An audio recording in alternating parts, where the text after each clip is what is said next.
Tell me, it's good? Did you see me press 5? How many Eidos do we have?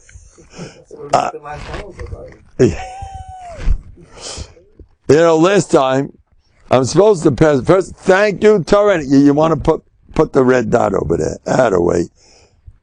Torah anytime. Kavish Gacham Pratis Hagaba Goyna Tzadik Rabbi Yosef Yapi Shalita and Kol HaLoshen and the Eibush himself. Thank you for everything. Now, last time I forgot to press number 5. You don't press number 5, you blew it. No one's listening to you except for the guys in the room. That's what I did, Rabbi. I mean, it's an official announcement. I forgot. Now somebody says, what'd you make that mistake for? I says, it's not a mistake. Ramat Cheshua once made a worse mistake. He blew up on it. He messed up a shidduch. He told me the story. He went running for Rabbi Yerucham. I said the wrong thing. She doesn't want me. It was a great shidduch. I blew it. I messed up my life. Rabbi Yerucham said, it could be you made a mistake, but the Eibishter wanted you to make that mistake. No mistakes around here. Baloney. I didn't press 5. L'chatchila. By me it was b'di'evet. By me, I hold as l'chatchila. No such thing as b'di'evet. Why did I do this way? I see them, they say, Bar Kalina, I think they say that if you have charata, it's kfira like crazy. It's shreklach. What kind of charata? The Eibishter knows what he's doing. And all my mistakes are min ha-shomayim. Thank you for that mistake. What did Yosef HaTzadik tell the Shvatim? Lachiyes amrav. You sold me? Now look, you saved the world because you sold me. Sinas chidam. They had to pay for it. I saw Rigim Malchus. It wasn't a joke, this selling Yosef, what they had to go through because of that. Ba'abal Maisa, you saved the world. Don't make a joke, even from sins. I mean, don't do them. But if you did it, it's also min hashamayim. The Eibishter will help and turn it all to teva. The Eibishter is full of goodness.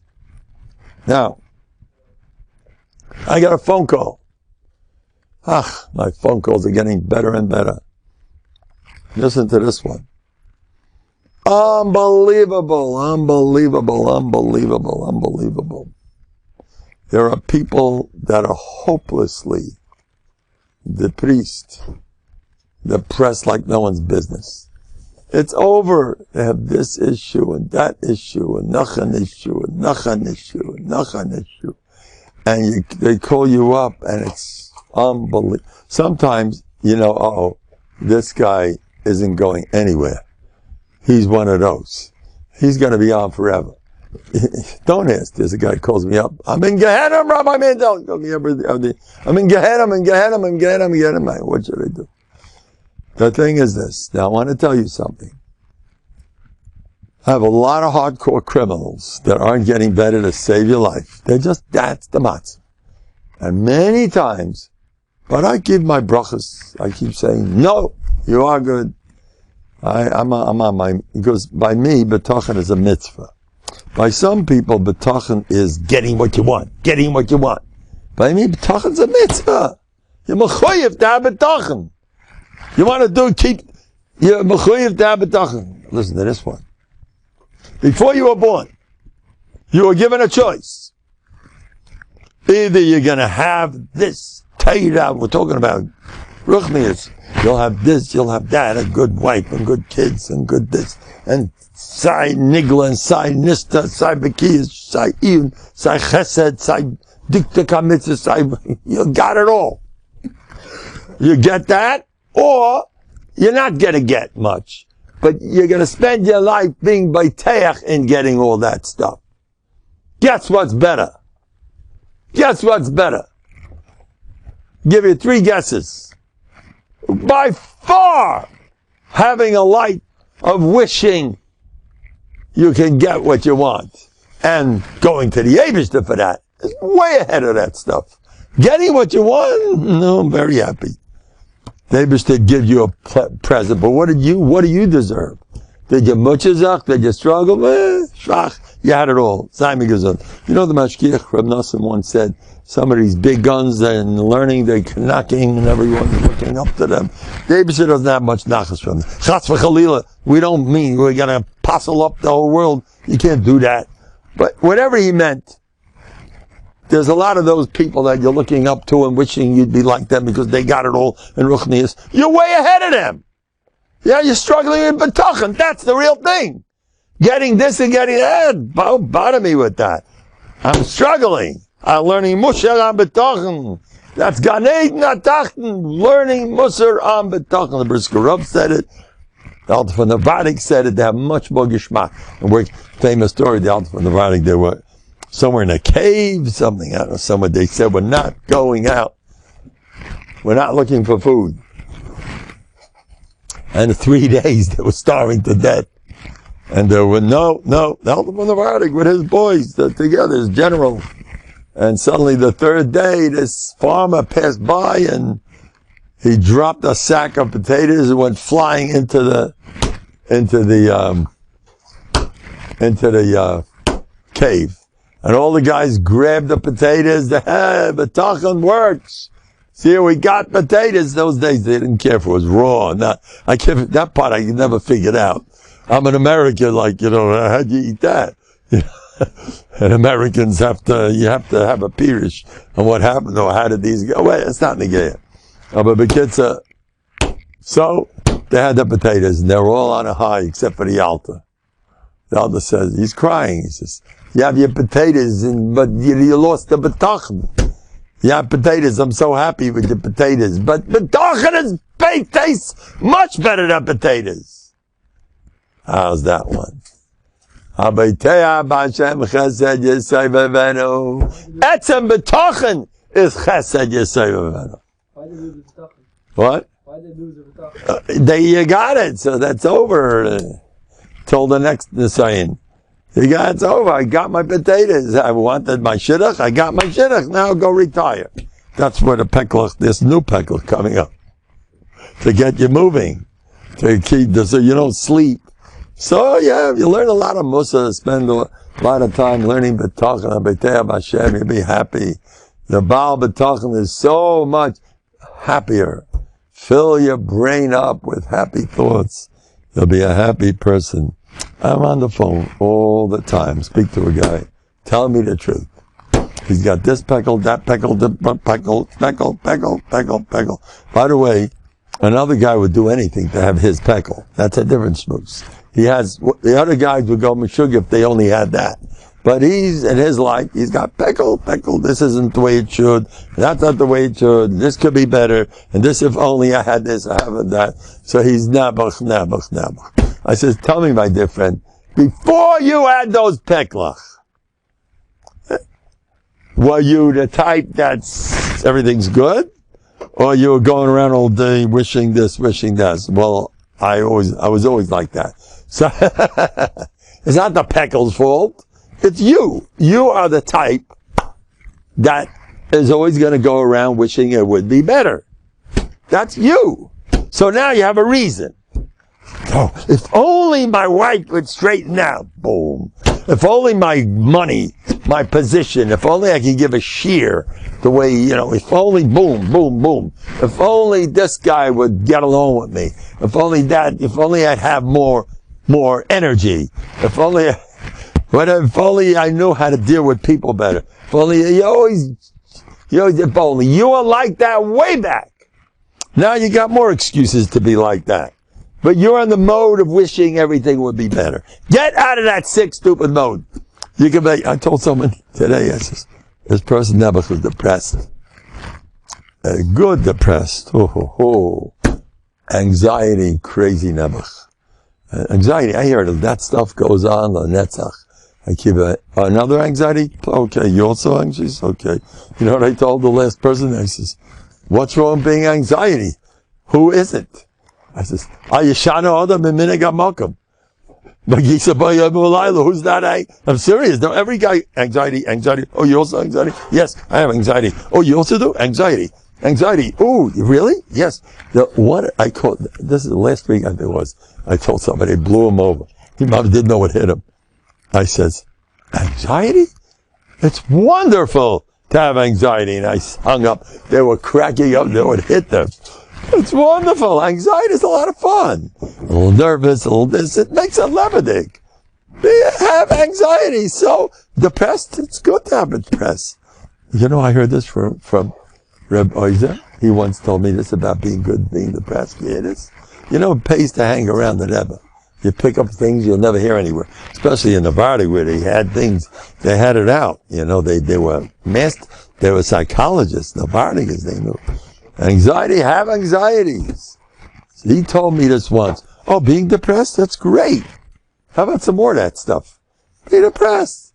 Sei depressed, as was. You know, you can't imagine. Okay, I'm going to tell you a story of I don't want to say his name. He was one of the better ones of the Tzionim. I still don't want to say his name.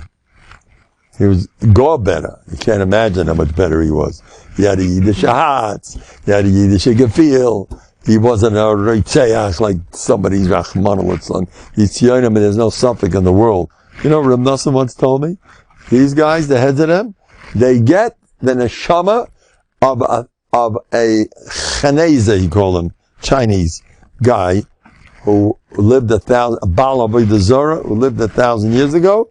You earned his neshama. Here you go. You earned it with your maisim tovim, you know. Your tziyonish l'shamayim. Reb Nosson told this to me. It's not a joke, this stuff. If you go in a certain direction, you're going to attract, you know, enhancing what you are with, oh, you fit in well with that ancient Baal Avodah Zarah. Anyway, this tziyoni was by far one of the best. He was really sweet. He was a mensch. Whatever, I don't want to talk about him, but he's still a tziyoni. I'm not getting, I don't want to say his name. If you don't mind, be mindful of me. I'm not that much of a kanoi, but I still don't want to say his name. Anyway, this tziyoni they got a hold of him. They threw him in jail. And he was a tough guy. Everybody knows the story, what they did there they blew up the King David Hotel. The Gilo were against it, by the way. Don't be so, but they blew up to get the British out of there. And they said, please get out of that hotel. There's a bomb. It's ticking. And and you know who did it? They got milkmen. Milkmen took in these big giant milk things. And we're delivering milk. Oh, yes. No game don't chop anything. You know, so and these guys were secret, you know, one of those chevra. These who are out to get rid of the British. And they put them next to the beams that hold up the building. And they put a couple of them one here. Okay, that's perfect. Yes, we'll put one over there. And the guys walking back and forth in the hotel, they don't chop. And then they run out and they call, please evacuate. Because you guys are all going to be dead very soon. If you don't hurry up, they warned them a few times. They kept calling him. And the British are, you know, they're Ballygivanik first. No, I don't know the exact details of the story, but they didn't want to leave. No, you don't tell us what to do. We're warning you. You got about half an hour left. And the whole wing of that whole King David Hotel is going to disappear. They're going to blow up. You know, there's explosive there. We're warning you. We were just there a few minutes ago. Remember milkman? Over there, remember that was us. Ha ha ha. And sei mir gesund. They did it. Anyway, before you turn around, it blew up. That was it. Anyway, one of these guys, so they were British, they caught him. He was one of those, you know, tough Zionistic guys from the good ones. He said that he was a rebellious type of guy, you know, he said his piece, and he kept being thrown into a worse jail, and a worse jail, and a worse jail, and a worse jail. He started off with, you know, they let him breathe. And then as he opened up his big mouth and said what he shouldn't have said, Okay, boom, next jail. And next time it's half the size, half the food, half, different matzav. And then he opened up his big mouth again. Boom, okay, now we'll put you in another place. Where it's scorching hot, and it's, you can't even breathe, and no windows, And he, again, misbehaved, whatever happened. The next time he comes in even tinier, stuffy, with rats running around, and, and the next time, solitary confinement. He kept madrigas. He said about this guy. I mean, the details I just made up. I just know he was going from madriga to madriga. He said he learned in life that be happy the way you are. Be happy in this roomy jail. That it's a jail, but still, I can walk back and forth a little bit. There's no rats. There's no, I can still eat something, So it's not the flavor that I like, but still, it taught him a life's lesson. Be happy with the way you are. So good. Be the way it is. Though it could be worse. I gotta tell you, Rabbi Yehuda Fais, Zechet Tzadik Levracha, the sweetest, not shaykh, he came to Lakewood his later years. Heiligen Rabbi Fais, to be a schus for his Heiligen Neshama. He had no children, he never got married. And we used to, Rav Hertzman, used to be a schus for his age, both of them had no kids. And he used to always come for his yard site to speak for him. He felt for never, both of them were sitting in Elam Haba having a ball. I remember Meir Feist, I loved them to pieces. He was a Breslover. I loved them to pieces. He was so warm and so full of Warmkeit and Gutzkeit. He was a cripple. He couldn't even sit. His hands he had to hold himself because the sitting wasn't pashut. He was a cripple. He had polio since he was a little bubbler. Nebuch, and his parents, his mother was a smart woman. They weren't from. His mother said, I'm not supporting you. Martin, whatever his name was, we are not supporting you. Marvin, you're on your own. She saved his life. He had to get moving, and they say he had money. And he became a Talmud Chacham, became a Breslover Lakewooder, whatever that means. He told me, I was so close with him. He used to come over to me. I used to learn alone. I was the librarian in BMG. And Ramea Feist, I have him if I still have my Makis, I wrote a whole bunch of stuff. I used to learn Makis 1,000,000 times. That was my thing. And I remember writing down, Ramea asked me a kasha, in Makis, and I would answer it, or the other way, whatever. We spoke to learning a little. He used to come over to me, because he didn't have a Chabruza, and I didn't. So he used to come over to me. I was proud, very independent. I had work to do, but still, he used to come over. And we spoke on learning, and he told me he was a Breslover. And he went to Uman. I remember him davening Rosh Hashanah in BMG, the way he looked up to Shemayim. A cripple his whole life. Never got married. He's just sweetie. Meir Feist, Meir Yehuda's holy neshama should be a Melitz Yosha for all of us. Such a sweetie. Such a chain. Such a Shemayim. Such a Midas Tavis. He wasn't a typical Harry. A Balchuva was an American boy. Marvin. I forgot what his real name was. He wasn't like, he was a Hamish Yid. He fit in. He was a Blomden. He learned Bas Mother Rabbah. Shulchan Aruch with Blat Gemara. He was the real thing. And Reb Shneur was best friends with him. Reb Shneur used to tell him some private stuff also. They were friends, best friends. They used to pick him up every time in the Beis Medrash. They had to pick him up the steps to come to the Beis Medrash. He never had to be lifted. What is Olam Haba? What he's sitting up there laughing at everybody. He had a life of Yisudim. Since he was a little baby, he got polio, Nebuch, and he was never able to walk his entire life. I remember once he was very sick. It was Rosh Hashanah, I believe. And he really had an attack because his body was so not, so his lungs were a mess. It was all, so he got himself, he was coughing of some pneumonia. It was very, very unpleasant, and he was going through terrible Yisurim. and they had to bring him into the dormitory room. I think Reb Shnei came in there, and I was standing there. Reb Nosson, we came in there, and he asked Reb Meir, how are you feeling? You know what he said? Baruch Hashem nit erger. Baruch Hashem, not worse. Not worse. Nobody goes for that, huh? No, that's not what we're looking for here. It's not worse. You ever hear that one? It's be a schus for his holy neshama. It's not worse. That's plenty good that the situation is not worse.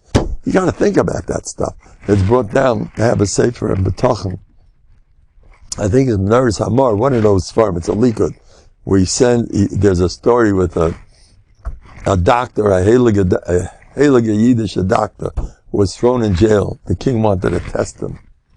And the king threw him in jail, and they tried to get him to say something against the king.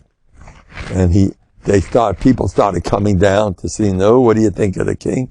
They took a look at him months after sitting in jail. There was a shrek l'chamatzev. He was tied, and he couldn't move, and they put sackcloth on him, and they gave him, the food was ridiculous, and there was a shrek l'chamatzev. And months later, they took a look at him. His face was radiant. He was red cheeks. He looked like he was having a ball. And they asked him, how'd you get like this? You don't feel the pain? What's going on? You're in jail and you're suffering. You're barely eating and you're wearing the sackcloth with it, and they're tied and you know what he said? I think they whipped him. I'm not sure about that. He said, he says, look, I'm a doctor. And it doesn't pass for a doctor that he should heal other people. He shouldn't heal himself. So I take 8 prescriptions every day. One is, there's a Rabbeinu Shalom, prescription Aleph. And he could get me out of this in 2 minutes. Yeshua says, clarifying. That's one prescription. Another prescription is, everything Hashem does is for the best. So I'm happy with the way it is. Another prescription is, all bטחון nekazachem. And one of them was, it could be worse. Instead of giving me wheat, they could be giving me oats. Instead of giving me 1 slice of bread a day, they could give me half a slice. Instead of putting the sackcloth, they could put stuff that's chas v'shalom thorns or something on top of my body. Instead of, there's one tiny window, they could close up the whole place. And he made a whole list of stuff what could be worse. That was one of the prescriptions that he took that kept him feeling better. A beautiful piece. I can get all the details. Maybe one of these days I'll look it up. What a person has to be happy that it's not worse. It's not worse. Now I want to tell you something. I was thinking the other day. I like to give brachas to people. You should get this parnasa and shidduch. These days, if I would daven my head off, I would daven for one thing. Give me midas habetachon. It's the gold of your life. So you get what you want, but you're still not about bטחון. What are you worth? Ask for midas habetachon. Give me that midah. Through and through, accepting, wanting more, and feeling it more. Daven, the Reb Zisha says, there's no mekatrigin on that midah, on that tefillah. Yehуда once asked the Makubal, how do you get bטחון? He said, daven for it day and night. And I told this to one of my Rabbim, he was spoiled. Daven for bטחון day and night. Please give me more bטחון. And I want to tell you, Rabbi Isai, I am not misspelled from nobody. Daven with broad-mindedness. I want to take over the world. Keep saying, what do you care? It's going to kill you? But they got to be practical. Don't be so, you don't have to. But I believe in that. Daven for everything, for whatever you want. You can get with anything you want. Dealing with such a tata, the Eibishter, took us out of Mitzrayim. Now this time of the year, I feel I'm a little in pain, honestly speaking. Maybe the Elam can pull me out of feel a little bit not so good about things. I really feel something's bothering me. It's a burning issue in my life. Now, what's my burning issue? You know that in Novhardok, when they learned Musa, they learned. There was 3 different, on Bטחון, there were different things they did. One of the things they did was tviyah. Why aren't you beiteach? How could you not be beiteach? You know, what's his name? Belshazzar got messed up. You know, he was killed, the writing on the wall. You know what I said? Belshazzar was sitting there. And Belshazzar was sitting there, Chazal say, he made it for 70 years. The Navi said at the 70 years, the Jews are coming back. No more, Gilo said. His father, the Nebuchadnezzar, destroyed the Beis HaMikdash. And the Navi said in 70 years, say goodbye. You Babylonians are going to rule the world for 70 years, then bye-bye, you're finished. No more. So, what did Belshazzar do? After 70 years, nothing happened. So he made a party, 1,000 people were there, packed house in his palace. And he started drinking. He gave his dog to drink, too. His doggy, you know, like today, there weren't much. Doggy also give it a drink. You know what he did? He used the kalim of the Beis HaMikdash. Belshazzar. That's what he used. And then he put on the big day kain gadol or whatever. He bought big day kuna. He was mavaza the big day kuna, and he laughing his head off with his cheber. That's his daughter was Vashti, and Vashti told Achashverosh, "You can't hold your liquor. You're getting shicker. My father Belshazzar could drink connected 1,000 people. You can't hold your. My father knew how to drink. You can't drink to save your life." So that's the story where he outdrank 1,000 people. Anyway, so he was busy drinking and drinking. And suddenly there's a hand comes flying down. Are you taking pictures of me over there? I want to be you. You got me there? I'm okay? Okay. So the hand comes flying down from Shemayim and writes a hole on the wall. Menei, Tekal Ufarsi. Whatever it means. It means nobody knew what it meant. The letters were strange. They called in the Jews. They didn't know either. I think Sanhedrin were there. Nobody knew. One person knew. Daniel. Calling Daniel, he knew everything. There was a sign they changed. They used to have Ivris. They didn't have Ashuris, the block letters that we have. The Aleph, Beis, Gimel. They didn't have that those days. They had Ivris, it's called. It's a different. I'll tell you one of the letters. We all had that. The old Shkolim, they don't have Ashuris.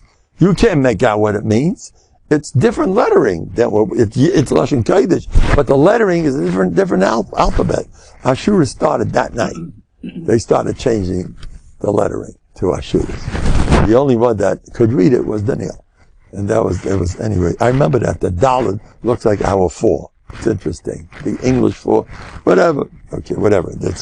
So he was the only one who could read it, and he figured out. He said, Belshazzar, tonight you're a dead man. It's over. Say goodbye. It's over. He said 70 years are over. Oh, you're finished. And that night, Belshazzar, it says in the pasuk, his dovodon nakshin.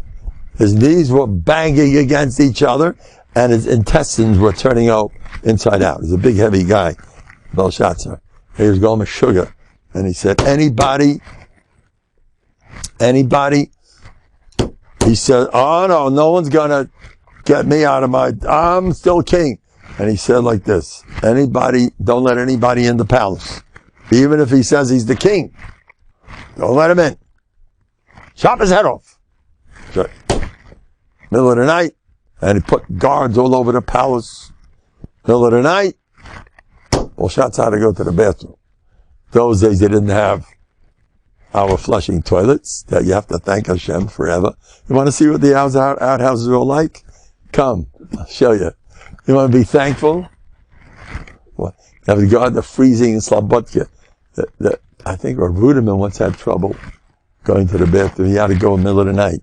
The Alden Slobodka, his goodness, Alden Slobodka, as he went out, he's a bocha. He was screaming his name again and again as he was going, because he was scared of Yabacharo. And the Alden kept saying his name, so he shouldn't be afraid. And he had to go to the outhouse. Anyway, so he had to go to the outhouse, go to the bathroom. And he comes back from the bathroom with his pajamas on, with the ball, from his, whatever he looked like, with gold lace, of course. He's the melech, And he's coming back from the outhouse, comes back. And remember, he gave orders. Don't let anybody in. Guards. Even if he says he's the king. Don't let him in. So he comes back. And a big heavy Belshazzar with his slippers, golden. I'm sure he wore a nice golden Babylonian. They're very rich, the Babylonians. He goes up steps, big steps over there. And as he comes to the steps, he sees his own soldiers standing there with serious faces because the king just told them an hour ago, anybody, don't let him in, even if he says he's the king. And they're going back and forth. Who's that man coming? Yes, what do you want? And he gave instructions. Chop his head off. No achmanis. He was an azla. So he came up and he said, you know who I am? He tells the guard. He says, no, I don't know who you are. I have instructions. Nobody comes up here, even if he says he's the king. But I'm the king. That's exactly what Belshazzar told us an hour ago. Even if he says he's the king. Come here. Boom. He chopped his head off. Simon Gazoo. So that was the end. Some people say a chacham got the head, put it in a bag, and he knew the Persians were waiting right outside. They were ready to take over because Malchus of Persia had just ended after 70 years. He miscalculated about shots or whatever. And that day he was supposed to start Malchus of Persia. There's 4 Malchus. There's Bavel, Paras, Umadai, with Achashverosh, and Yavan, and Rome. We're under Rome right now. So there's 4. Rome is America with Russia. That's Rome. And that's Asa. With Yishmael getting involved. That's what it says in Tanakh. So now we're at the end. So he got killed. And then right afterwards, they were sitting on the horses. The 2 kings. There was Persia and Media. They were connected to each other. The father, I think, was Dariavash. All kings of Madai were Dariavash, Darius. All kings of Paras were Kairesh, which is Cyrus. Kairesh and Dariavash. They were the same country. They were the same. And they charged. Kairesh charges and they stormed the palace. Now this guy who took the head of Belshazzar, he knew it's over. These Babylonians are dead. They just killed the king. He chopped what was going. He put it he had his head in the bag. He ran straight to the king of Persia and he says, hey, guess what just happened? There he is. This is the head of your enemy. They just put him in the bag. You got him. And he says, oh, thanks for the great news. Charge! And he went up there. He took the head and he went up and he started destroying all the Babylonians. And there was a little girl over there crying, a little princess. And she sees, where's my father? The whole tumult, people are shechting each other, And it's a whole Bedlam, Bevet Meshiga. And she's crying and she sees a man that looked like a father. Because she was a princess. She was the daughter of Belshazzar. And where's my father? Where's Todd? Where's my father? She's running all over. She sees, Kairesh. That looks like me. He saw a crown, everything. It must be my father. She confused him with her father. She fell down. Father, what's going to be? He had Rachmanos on her. He sees a little princess. He says, I got a shidduch for you. My son, Achashverosh. That was little Vashti. That's where the shidduch came. Achashverosh. In Be'agef. What a great shidduch. Achashverosh with Tzaddik is Vashti, She was Yanamaisis. Why did he suffer? Chazal say. But this didn't happen to Nebuchadnezzar. He had other problems. But he didn't get his head chopped off like that. Belshazzar saw. He saw what happened to Nebuchadnezzar. You know what happened to Nebuchadnezzar? He turned into a dog for 7 years. He turned into an animal for 7 years. You know that? He was jumping on all fours, and he grew long hair. He was on an island somewhere. He forgot how to talk. He started barking. He became an animal for 7 years. Nebuchadnezzar, Russia. And then he came back in action, and he came back. He was sitting on a lion, and he held a snake in his hand. You know, when Nebuchadnezzar went to Gehenna, all the Rishonim were hiding in the corners. Nebuchadnezzar, in Gehenna, they all knew him. Nebuchadnezzar, when he was king, as I'll say, no one ever smiled. You know that? When he was the Melech, nobody ever smiled. Just like, you know, held himself a Gilgal of Nebuchadnezzar? Saddam Hussein. Right? All of Chernobyl. Saddam Hussein, Yamach Shemai. He held himself a Gilgal. And I know the whole story of Nebuchadnezzar, he fits in like a glove. I hold Itaka was. I hold that there he was right. He killed his own relative. Nebuchadnezzar did that. You know, he killed his, what else? He said he's going to destroy Yerushalayim since he was a kid. That was his life's dream. And Nebuchadnezzar hid from the public in a tower up there, and he hid, and Saddam Hussein had, the Germans built for him a whole bedroom and everything with a swimming pool deep down under the ground. He was afraid to live with people. There's a picture in all, because when he was alive, nobody smiled. Just like the Nebuchadnezzar, no one smiled. When he was involved, he once made a parade, Saddam Hussein, once made a parade. He had 12 guys that had to have a nose job to make themselves look exactly like him. So if anybody wants to assassinate Saddam Hussein, they'll get the wrong one. That's what he did. We were petrified of him. I want to take credit for the Gulf War. I foffed him on, I doubled my head off.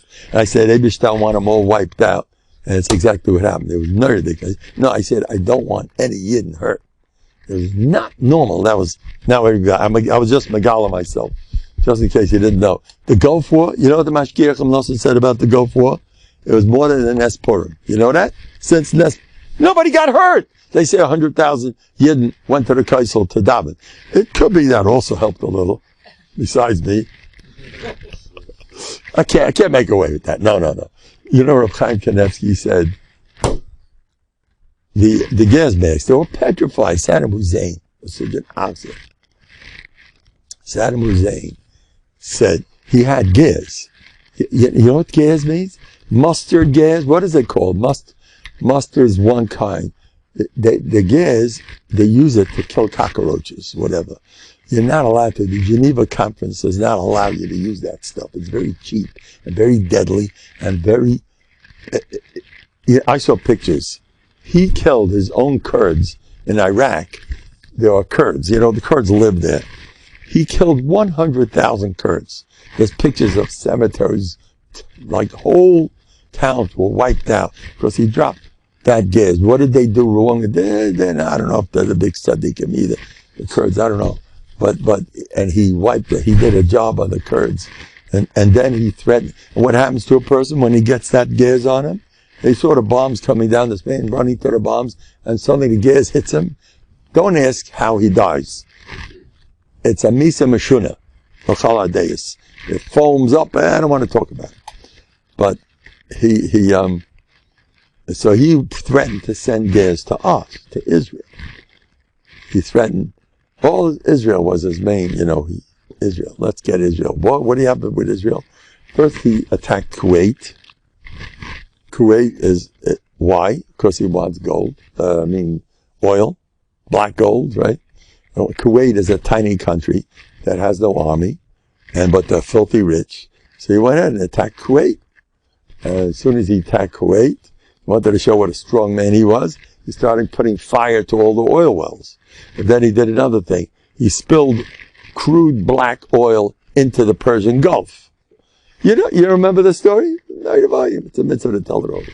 But I'll tell you, it's a mitzvah to tell it over. Reb Nosson held, I asked Reb Nosson, tell me, between Purim and this, he said, Ein Achinami, it's number one. There was no mitzvahs like this. The whole Klal, they put locks in BMG. They were going to bomb the Arabs all over the world. Were petrified. So what happened? So he he sent 39 scuds. We're petrified. There shouldn't be. You know what happens to a guy who gets one of these what is it called? The kind of chemical warfare. If somebody gets, they send these scuds. By the way, Bnei Brak, right next door to Bnei Brak, they were in Tahak Tzaris, Ramat Gan. Homes were smashed all over the place. Nobody killed. Tel Aviv also next door to Bnei Brak. Nobody smashed all over. Nobody killed. Bnei Brak, nobody got smashed. You know that? I heard this from Bnei Brak. He says Bnei Brak wasn't touched. It wasn't pushed. The Nisim that happened there was ridiculous. There are pictures in the Yated all over. Where people, all these homes that were smashed. There was a picture of a guy in the Yated. His head was sticking out, and there was a rubble till here. And the guy was, all you saw was his head. And it was written underneath, they dug the guy out, he didn't have a scratch. There was hundreds of stories like that. Nobody got hurt. They smashed the house, just that second the guy walked out. They smashed that room, he had just walked out to take care of the baby in the other room. It was ridiculous. The Nisim Gluim, but they wore gas masks, because just in case, Chas v'shalom, the gas, you gotta have a gas mask. And if Chas v'chalil, you get some of that gas, I believe you need 8 injections. All in a special hole, Kulahai to save your life. It was ridiculous. If you ever had that, he never sent gas. It was a Mifas Golim in a Shemayim. Because President Bush was not, Senior Bush was not an Oiv Yisrael. I'm saying a Barabba. I don't care what President Bush says, if he's still around. The senior. The junior was an Oiv Yisrael. But the senior, I know this firsthand. His secretary, the United Nations, was a Jewish woman, Balas Juba. And she knew up front, big anti-Semite. You saw he wasn't from our friends. Guess who saved our lives?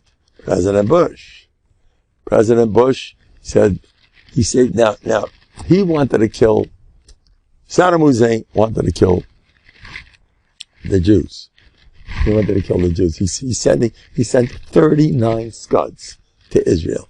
Just like Malchus. Everybody noticed. It was noticed. He sent 1 scud to an American position of soldiers, and 36 people were killed on the spot. 1 scud to them, boom. He sent 39 to us. Nobody got killed. Don Segel noticed there was 1 single death. He sent 39 scuds. The homes, every day they saw the newspapers. There were, in all the newspapers, miracles. It was nerve-iron to myself. But anyway, why did Bush go to war in the first place? Americans, you can't get them to go to war. They were called a paper tiger by everybody. They had just happened to Misa in Vietnam. They had to pull out, and it was a business for America. They spent years, American lives, with POWs, but they made fools of them. They lost the war to North Vietnam. They didn't really help South. America really had a very bad reputation those days. That paper told, no, we're going to go to war. Wherever they've stuck their hand in, they messed up. They came out looking worse than ever. And somebody once called up, well, Americans, we got an idea for them. Why don't you call up the Tzionim over there, and they'll teach them how to make a commando raid. You know, the Tzionim, the Yidlach get together. In 2 minutes, you wipe out you'll kidnap this big shot, and then you wipe it. Anyway, the Israelis were considered they're the smart guys. They know how to take care of the Americans. Can't do anything. So Bush didn't like that. So we had a hard time because they were threatening us. I was shaking up and down. I was so scared. I had my daughter was in Yerushalayim with my Adam. I think I had 1 ankle at that point, and I was pushed, scared, stiff. What's going to happen if they? Now Rav Chaim Kanevsky, he laughed at the whole business. Chaim Kanevsky says, "Oh, the gas masks, save it for Purim." The war was over a day before Purim. You know that? And there were books, you can read it. All the Rosh Yeshivas, all the Rebbes wrote Bטחון, like they laughed at it. The power of Bטחון. The whole class, for some reason, they all had Bטחון, especially me. But I was davening, nobody should get hurt. There was one person, Reb Dun Segel Bamek. He was Mahal Shabbos for Hesya, a young guy whose parents were from. He went off the derech. He lived in Bnei Brak. He used to dab. This is what they said about him. You should have a big kapara in Yedevelt. They say he used to go with his motorcycle dafka on Shabbos in front of his parents' house. Anyway, so Reb Dun Segel, he was the only person who got killed. And how did he get killed? The impact of a scud, boom, sent him flying into the wall, and he was killed. So that's skila. So he said, at Gahatzain Kapara, he came out ahead, he needed that. Nobody got killed. It was ridiculous. That was my motive. I was davening my head off. I don't want nobody getting killed. I remember I was in my bed crying. Take care now. I have Bטחון too. Don't worry about me. Years later, I found out that there was a Rebbe in Los Angeles that was davening like this, and somebody overheard him say, Hashem, don't let anybody get killed. So that sort of blew my tire. That I'm joking. That's sort of, so it's interesting. Believe it or not, someone else could also. You want to know what just happened recently? The Staliners. You know what happened there? It was a shekel chamais where they fell in, right? Remember that? I have stolen my Now my mechutins, my son-in-law's mechutins son-in-law was badly hurt. He was a shrek. He wasn't worth a penny. And I want to take credit. I was screaming, we're going to save him. Because I wanted all of them to save him. So Baruch Hashem, never 2 guys were killed. 2 Bachrim, I think. But all those guys, they came in the next day, 30 crutches and wheelchairs. It was a shekel chamaisa. And the guys in the hospital come, I think every one of them is nisim, one mess after another. I want to take credit. But anyway, I got a phone call from my Adam is Mechut, a Staliner, famous Staliner name. He calls me up, and he told me, we just had an anicle, so he called me up, what's with your son-in-law? He's perfect. He's kamat, he's walking, it's impossible to believe. You know what I told him? You take credit! On the phone. Now he's like, he's not used to that stuff. He says, you take credit. It was your tefillas. No, maybe this one. As soon as I hung up, I said, that's what I tell him. Now I'm going to tell you what I tell me. I take credit. If everybody would do that, we'd all come out ahead. There's Nisim. It's probably stolen a seat of their whole. The Rebbe at Tzaddik, Rav Shach said about him. He says, Asher Yeladata. He said it in public. Rav Shach held he's a heilig yid, the stolen Rebbe. All the Rebbes are great. Even I'm pretty decent. Joking. Anyway, but the Gulf War was Nisim and a flies. And come inside. Guess who won the war for us? Guess who won the war? You ready? I remember the week of Bishalach. Hashem Yilochem. It started in Parshas Shmos. And we were following. I should have kept a record. Whatever it said in the Parsha, it's exactly what happened. First of all, no one believed that America would go to war. Because America was big mouth, and you end up doing nothing. They were embarrassed. It was ridiculous. He used to make fun of them. But suddenly, something happened. Something happened. What happened? There you go. Unbelievable, myself. And President Bush tried to get Congress. They were Democrats. Democrats, no. Let them do what they want. Why was he so upset about that? What? Why was he so upset about it? The Democrats can't handle birds. They're getting messed up. You don't shepherd with birds. That's what happened. It was in all the newspapers. Pictures of ducks with the black stuff all over them.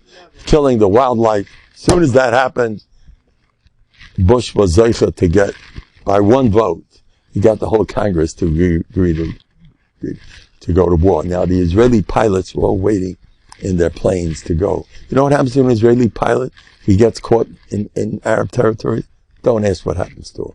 Hashem Yerachim. And they have these the Israeli pilots, they're good. They're good. You don't want to do that. So Bush got up and he said, I remember it was Bishalach, where it said, Hashem, Yilochem Lochem, Batem Tachrishan, Bush said, Israel, keep out. We're going to war. That was the week of Hashem, Yilachem, Lachem, Batem Tachrishan. And Bush, I remember that no one believed that Bush is a big mouth. It's not going to happen. But as soon as Saddam Hussein tried to show what a macho he was, an Arab leader has to show he's tough, or else he's out of business. In fact, Nasser, who was one of the worst of them, he once confided, I have to be like this or else I'm out of business. He was a big mouth, arrogant. He says, Azoy Daf Zayin, the Arab leader, he better be like that or I'll assassinate him tomorrow. So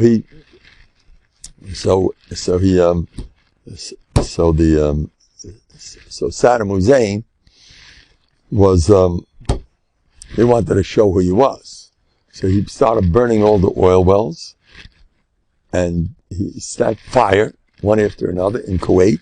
So first America said, we have to free Kuwait. There's money when you free Kuwait. Tiny little Kuwait. Kuwait, they were not Tzadiki Adar, by the way. They were very rich, oil rich. It's a tiny country, no army, right next door to Iraq. And they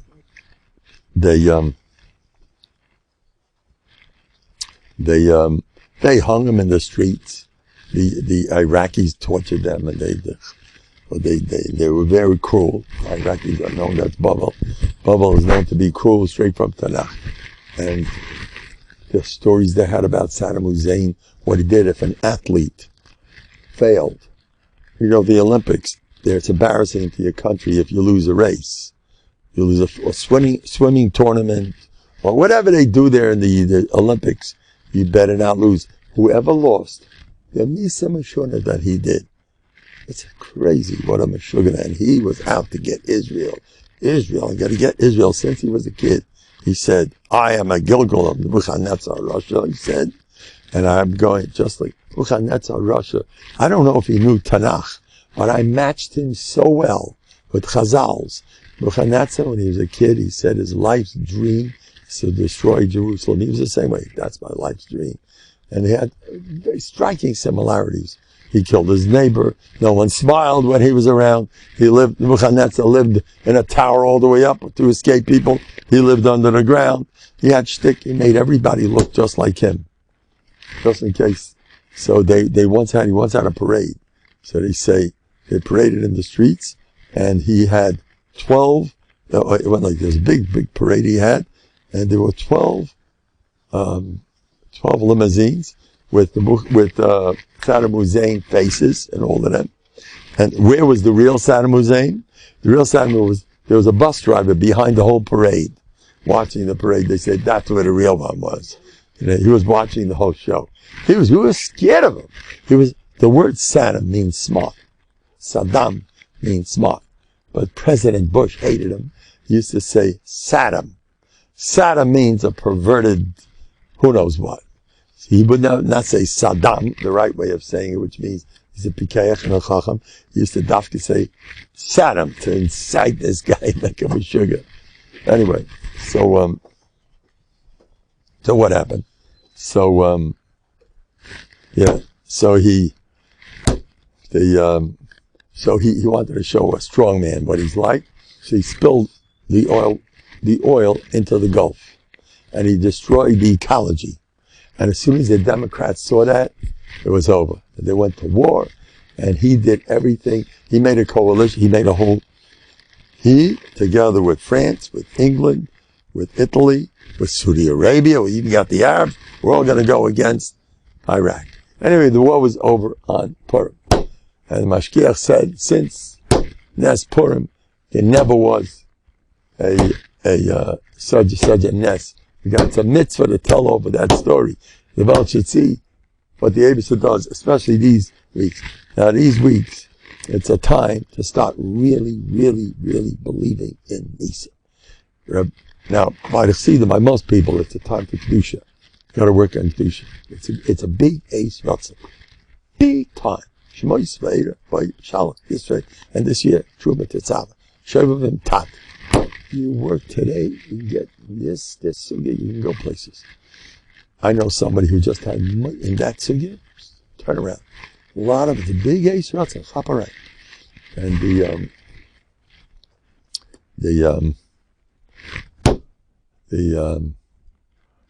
Rab Chatzkel, by the Litvakis, it's a time to horror and learning.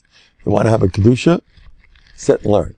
The Rambam says the best way out of Kedusha problems is pull your mind up with Torah. Okay. We do everything. And Rab Chatzkel spoke about Emuna. It's a time I would venture to say Bטחון. Emuna, Bטחון, it's the same sugya. You have to, look what happened. Shemais, I'm going to tell you, here's one thing. It's loaded. The parshas are packed. They're so packed, go through Shemais, Ba'era, Ba'era. It's delicious stuff. It'll change your life. Take it serious. Egyptians hate Jews. The reason why we went to Mitzrayim, says the Medrash, is because Canaan were too friendly. You know the Maisa with Shem, let's be brothers, you know. And the Shvatim all married Canaan. Canaan had a friendliness to them. They had a certain, but an Egyptian, they hated Jews like a passion. So the best place for us is in Mitzrayim. There they hate us. You know the big machlokes when Napoleon freed, he broke all the, Napoleon got rid of all the ghettos. He got rid of all the ghettos. Napoleon liked Jews. And when he started fighting and taking over the world, all the Gedolim, Napoleon got to win, except for one person. The Alter Rebbe, the Lubavitcher Rebbe, who lived in Russia, who was going through Gehenna with the Tsar, who Yamach Shemai, who was on Al-Maliki. He says, I want the Tsar to win. Why? Because if Napoleon wins, he's gonna bust open all the ghettos. And the Jews and the Goyim, Hashem Yirachem, when they're friendly with us, it's a chorban. Like this, the guy hates us, then we'll stay a nation. And the Russians tackle one. The last one, the Russians won. So whatever. Now the Mitrim were not a threat to his vitalists, to intermarriage, like the Canaan. Canaan was that's why the Medrash says we ended up in Mitzrayim. And that a Mitri Chein Ha'am. Oh, you want my golden becher? Of course. You're such a nice man. There's the same Mitri yesterday, the biggest anti-Semite in the world. Today, he loves us. The Mitzrim, they suddenly became our best friends. Rab Chatzkel tells us on it. I have experience with this stuff. Don't be nispal. A guy likes you, not like you, watch. I have stories and stories and stories of people that suddenly he's your best friend. I have stories. A friend of mine there was something went on, wasn't so ice cold with Kedusha. He held, and he couldn't say anything. And he said, I want to straighten out the matzah. You know what he did? He davened, there should be a sinner. Well, one guy, he had problems with whatever. He was out in Kedusha Zachen. There was a kirvadas possibility with whatever. I want to go into the details. The guy davened 10 years later. He says, how come there's such sinner? This lady, she's a friend of his wife's. She hates. And 10 years ago, I davened there should be a sinner. Because he was afraid of a kirvadas. So he had a lot of stories like that. You want to separate? I once had a mice in France, where a bacher he had just become frum, and he didn't know that you're not allowed to do certain things. He was traumatized. I spoke to him. Hey, what? You can't do whatever, cold over us, you can't do it. I davened. Boy, I did a job on him. He was supposed to take a trip somewhere. And suddenly it started pouring just what I asked for. And the trip became bottle. I didn't talk to him, no. Because I know I was talking to the wall. I have a lot of stories in these areas. But for the Eibishter wants, you know, this is the Dvakas doesn't pass for them to talk about this too much. But anybody who has these type of problems, Yulapin used to say, anybody have trouble with this, you got an address, come to me. It's an issue. You know, people have to steig in these Sachen. The more the better. Chavetz Chaim said, when the Geras wanted to have a little bit less, a little better mechitza, drop more, they asked Chavetz Chaim, what is that being machmer? Chavetz Chaim said, Every inch of chumras in that area is worth a gold mine. Make me machmer anything. Do this, do that. I know a certain woman who, whatever, she needed a tikkun. She was a little bit dazai, and she had a lot of trouble with her kids. I don't know exactly what she did. She did one shinoi in tznius, and her kid, who was off the derech, suddenly turned around, became a new kid. I know who this is. You know, they're very powerful. There's a young man here who's Rebbitzin, specializes in this. He has stories and stories right here in Lakewood. Stories with, you do anything in this area, a little shinoi with taiva, and suddenly, I'm sure, I had a younger man that used to come to my bar, I think about 3 years ago. Every time he came in, he couldn't figure out a rajba for a week with his chavrusa. So he decided the next time he's passing by something that's so, turn around and ask Hashem for the rajba. He did it. He comes into Beis Medrash. He got the rajba like this. That's the only one story I remember. He used to